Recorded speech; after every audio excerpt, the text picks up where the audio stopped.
Hello students, welcome to your mathematics class. Today in this video, you will learn about properties of addition and subtraction of integers. Now the first property is closure property. So closure property under addition, that is if a and b are any two integers, then a plus b is always an integer. For example, the sum of two integers, say -4 and -8, is given by -4 plus -8 is equal to, both have the negative sign, so we put minus and we add them. So here we are getting -12, so which is an integer. Let us take another example. For example, -3 plus 2. So here we are getting -1.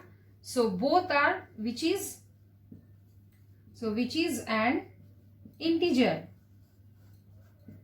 So from these examples we can say that the sum of any two integers is always an integer. In other words, integers are closed under addition. Now let us consider the closure property under subtraction. So if a and b are any two integers, then a minus b is always an integer. For example, the difference of two integers, say -4 and -8, is given by, so suppose -4 minus of -8. So here it will come -4 plus 8. So both are opposite in sign and 8 is greater than 4. So we put plus, and 8 minus 4. So it is coming +4. So which is an integer. Now let us consider another example, that is considering two integers, that is -10 and -2. Now if we find the difference between them, that is -10 then minus of -2, we are getting here -10 plus 2.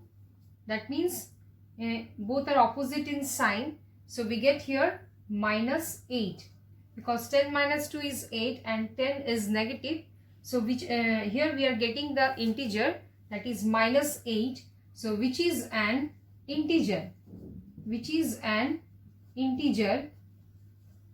So we can say that if we subtract two integers, then their difference is always an integer. In other words, integers are closed under subtraction. Now let us consider another property, that is commutative property. So commutative property for addition. Two integers can be added in any order, and this property is known as commutative property for addition. In general, we can say that if a and b are any two integers, then a plus b is equal to b plus a. For example, if we consider any two integers, for example, we are considering suppose 5 and -9. So now if we add them, that is 5 plus -9, we are getting here, both are opposite in sign and 9 is greater than 5. So we put 5, 9 minus 5. So here we are getting -4. Again, if we interchange their order, that is -9 plus 5. So in this case we are getting again 9 minus 5. So we are getting -4. So both the cases we are getting the same result. So from this example we can say that if we interchange the order of the integers, the sum of the integers will remain same. So that means, or in other words, we can also say that commutative property holds for addition of integers. Now let us consider the commutative property for subtraction. For any two integers a and b, we have a minus b is not equal to b minus a. That means if we interchange their order, then their values will not be same at the time of subtraction. For example, if we proceed with a minus b, so minus b plus a we can also write. So this we can write minus b minus of minus a, because plus means minus of minus a we can write. Now if we take my negative sign common, this becomes b minus a, because one negative sign we are taking from both the integers. So therefore we are getting here a minus b is equal to minus of b minus a, and negative of an integer cannot be equal to the positive integer. So this integer is not equal to b minus a. So we can write therefore a minus b is not equal to b minus a. Let us take one example. Suppose minus 7 and 10. These are the two integers. If we just find the difference between them, that is minus 7 minus 10.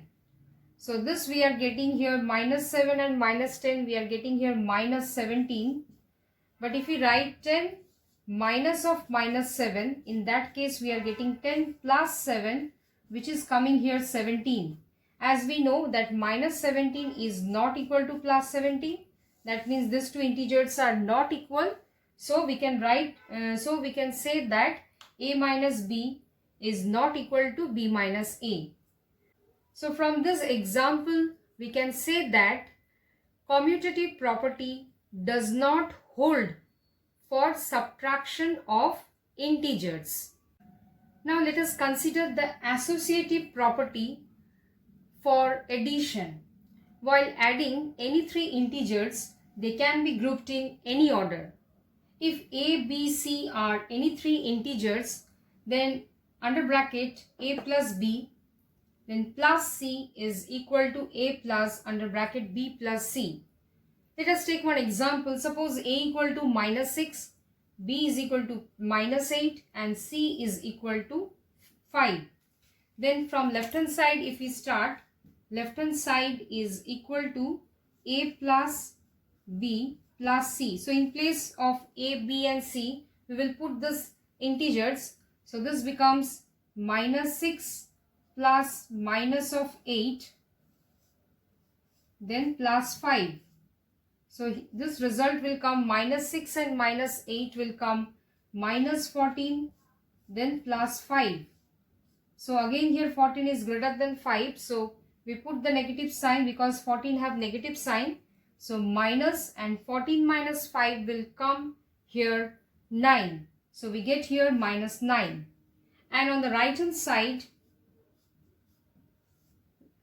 side is equal to a plus under bracket b plus c. So in this case, first we write the value of a, that is minus 6 plus under bracket b means minus 8 plus 5. So here we are getting minus 6 and minus 8 plus 5 will give minus 3. So here we are getting minus 3. If we add both the negative integers, we get minus 9. So in this case, we are getting both the sides same value, that is minus 9. Here also minus 9. So both sides are equal. So in this case, we can say that associative property for addition of integers is satisfied. That means if we group the integers in any order, the value will remain same. It will not change. So we can say that associative property holds for addition of integers. Now let us consider the associative property for subtraction. Associative property does not hold for subtraction of integers. If a, b, c are any three integers, then a minus under bracket b minus c is not equal to under bracket a minus b, then minus c. For example, if we consider a equal to 3, b equal to minus 4 and c equal to minus 5. So let us proceed from left hand side first. That is a minus b minus c. We put the value of a, b, c here. So a means 3, then b minus 4, then minus of minus 5. So here we are getting 3 minus 4 plus 5. So 3 minus 4 plus 5, we will get here 1. So it is coming here 2. So left hand side we are getting the value 2. And now let us see the right hand side. So right hand side is equal to a minus b minus c. So here we will put the value of ABC. A means 3, then minus of minus 4, then minus 5. Minus of minus 5. So here we will put one more minus. So minus of minus 5. So here we are getting 3 plus 4, then plus 5. We are getting 3 plus 4 means 7, plus 5 we are getting 12. So in left hand side we are getting 2 and on right hand side we are getting 12. So that means 2 is not equal to 12. So we can say that a minus under bracket b minus c is not equal to a minus b minus c. So in case of subtraction, that is associative property does not hold for subtraction of integers. Now there is another important property, that is existence of additive identity. For any integer a, we have a plus 0 is equal to 0 plus a is equal to a. So 0 is called the additive identity for integers. For example, if we consider any integer, suppose minus 7, and if we add this integer with 0, we get minus 7, because 0 plus any integer if you add, you will get the same integer. Again, if we add 0 plus minus 7, then also we will get the same integer, that is minus 7. So both the sides we are getting same integer. So when we add any integer with 0, we get the same integer. So that's so we say 0 is called the additive identity for integers. Now let us consider the another property, that is existence of additive inverse. For any integer a, there exists another integer minus a such that a plus minus a is equal to minus a plus a is equal to 0. Here 0 is called the additive identity of an integer. So a and minus a are said to be the additive inverse or negative of each other because their sum is 0. So the opposite of an integer a is minus a. So to find the opposite of an integer, or to find the additive inverse of an integer, or to find the negative of an integer, we simply multiply the given integer by minus 1. So that we can get the opposite of an integer, or additive inverse, or negative of an integer.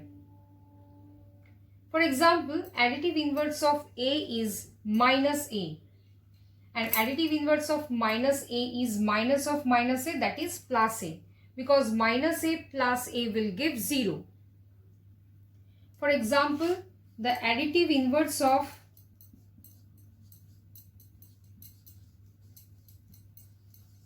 minus 7 is plus 7, because minus 7 plus 7 will give 0. So each of them is called the additive inverse of the other. So additive inverse of 7 is minus 7 and additive inverse of minus 7 is 7. So if the sum of two integers is 0, then each of the integer is said to be the additive inverse of the other integer. Similarly, the additive inverse of 0 is 0, because 0 plus 0 will give 0. Now let us do one example that match the two columns. Here in the left hand side, column 1 is shown with the examples and in column 2 some statements are given. So we have to match that each of the examples are suitable for which of the statements.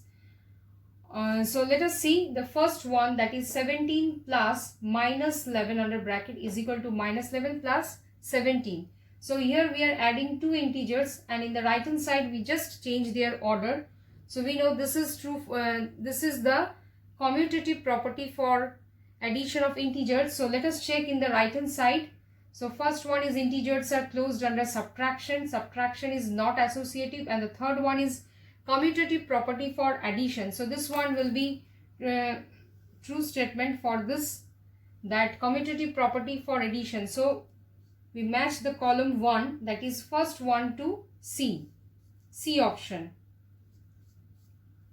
Now come for the second example, that is 8 plus 0 is equal to 8. Adding 0 with an integer and we are getting the same integer. So that we have learned that about the additive identity.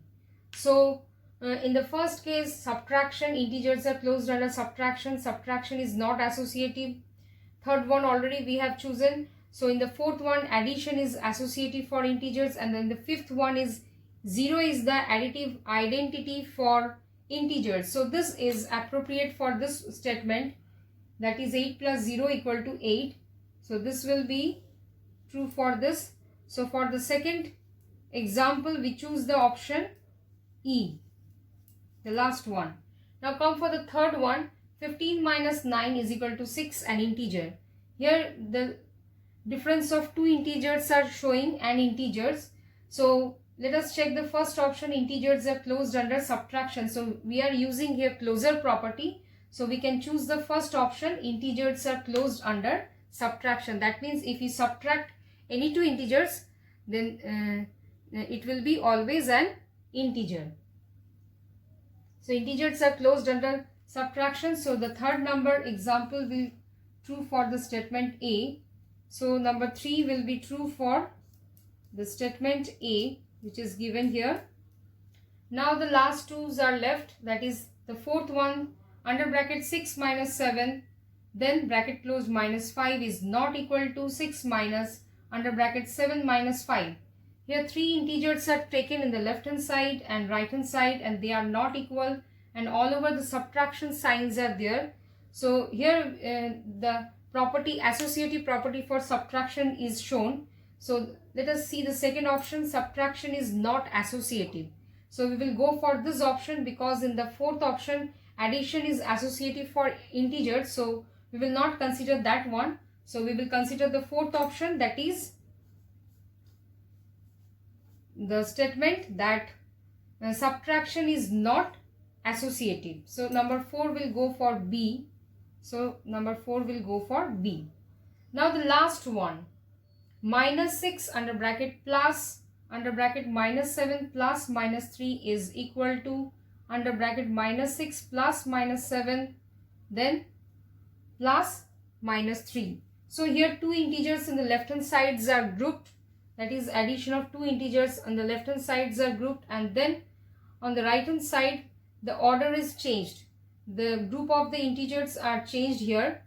So here three integers are taken and addition signs are there all over. So here we are using the associative property we have just learned. So associative property for addition. So only the left option is D, that is addition is associative for integers. So we will choose for the last, this is for D. That means for 5 examples we will choose for the statement D, that is addition is associative for integers. So I hope in this way you can easily go for the correct statement according to the given examples. So you try some questions which is given in your book. I hope all of you understood whatever discussed in this video. Thank you all of you and have a nice day.